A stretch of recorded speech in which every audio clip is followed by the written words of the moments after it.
Welcome back to the Morning Blend, where it's time for Ryan J. Reviews. Ryan is a nationally syndicated film critic, and he's here with his picks for the weekend box office, where there's a lot to choose from the new Disney heroine, vampires, and also Steve Carell. I think there's some good stuff out this weekend. Would you agree? Yeah, it's a great mix of genres and options for all ages this weekend. That's good. Let's start with Brave. This is a Disney Pixar princess movie, Looks right? so good. It looks cute. It is great, and you know, Disney, once again, an instant classic right out the gate. Pixar, it's the first time that they've done a female leading character, so that's kind of new for them. It is? Yeah, and actually it's good because this movie, the less you know about going in, the better. Oh, really? There are a lot of surprises. The trailers and the TV commercials don't really give away what's going on, and there are actually quite a few twists, which I'm not going to reveal, and quite a bit of magic involved in the story, which I was delighted about, but I don't really want to give anything away. Okay, 'cause I like that. I like when the trailer doesn't give it all away, because I hate when I've seen the trailer and I've seen every funny moment in the movie, or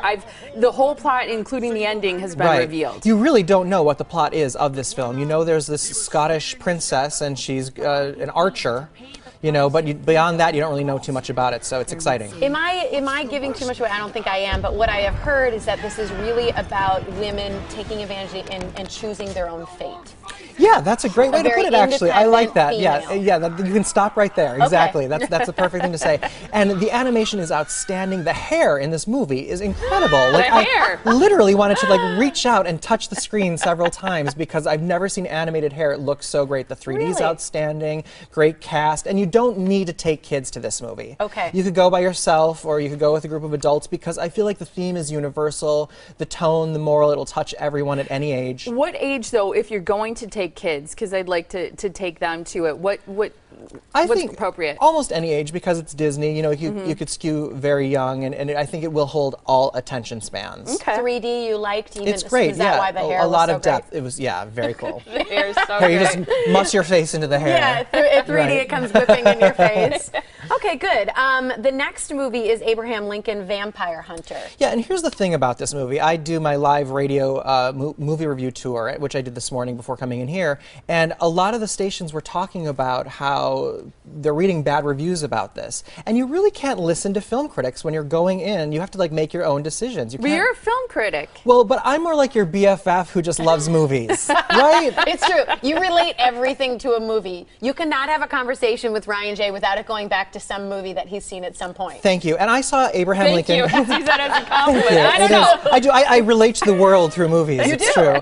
But Abraham Lincoln Vampire Hunter, I saw this in a room filled with other film critics, and many of them were scoffing and laughing at parts that I was totally engaged in and engrossed in. And I was frustrated because I think they're these jaded guys who have just seen everything and maybe been doing it too long. I've only been a film critic for 7 years, love what I do, and this movie is so cool. You have to get out and see this movie in 3D in the theater. What's cool about why is every movie 3D now? Well, I think it's because they can, and the technology. They're trying to sell 3D TVs these days. Exactly, and it is improving. And last year, I basically spent the whole year talking about how it's not worth seeing in 3D. And now, the majority of movies I'm seeing in 3D are actually really good and dynamic. What's this about?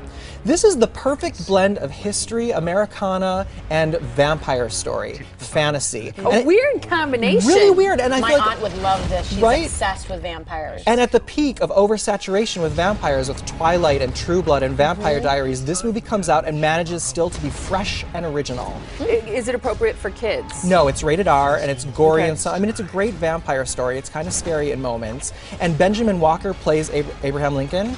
And I was like, who is this guy? Because he's not that famous, and this is his first major leading role, but he's Meryl Streep's son-in-law. Whoa! So that explains how he's getting a huge role in a summer blockbuster, right? Yeah, but not a blood relative, so he doesn't have her acting chops, at least from... Right, he's married to Mamie Gummer, who's her daughter, and he reminded me a little bit of a young Liam Neeson. He's tall, good action star, and he really pulls it off really well. I think he did a fantastic job. There's a chase scene in this movie, a horse chase scene, which is unlike anything I've ever seen on screen before. It's like a scene you will remember. Wow, and the makeup is good too, you think? The makeup's pretty good. He looks a lot like Abraham Lincoln, but you notice it. You can actually see where some of the beard and the hair is attached and some of the eyeliner. That's okay. Yeah, it's not the best makeup job, but it still looks good. So I'm a little thrown by that. That's the one thing about the movie that could have improved. quirky. Steve Carell fans are going to be excited for the one that's coming up. It's called Seeking a Friend for the End of the World. He made the joke in one of his advertisements. If you haven't seen a funny End of the World movie, this is the one to see. You know, they are pushing this so hard as a comedy, and it's not a comedy. It's not? No, I laughed maybe twice. What? It's a sci-fi romantic drama / black comedy, and the movie is its strongest when it is comedic, but it's rarely comedic. He totally pushes it as a comedy. No, it's not. Unless it all just totally went over my head, which I don't believe because I love to laugh and I love him. But he actually plays depressed really well in this movie. It's kind of a depressing movie, and he reminded me of his character in Little Miss Sunshine, and Keira Knightley's a little bit hysterical, like her acclaimed performance last year in A Dangerous Method. And overall, like, you have to buy their chemistry, and it's a way too many mixes of genres, and the sci-fi requires a leap, so it's kind of a confusing, slow, almost boring movie, more of a rental than a must-see on the big screen. He is one actor, though, speaking of Little Miss Sunshine, where I buy him in a comedic role as well as a drama.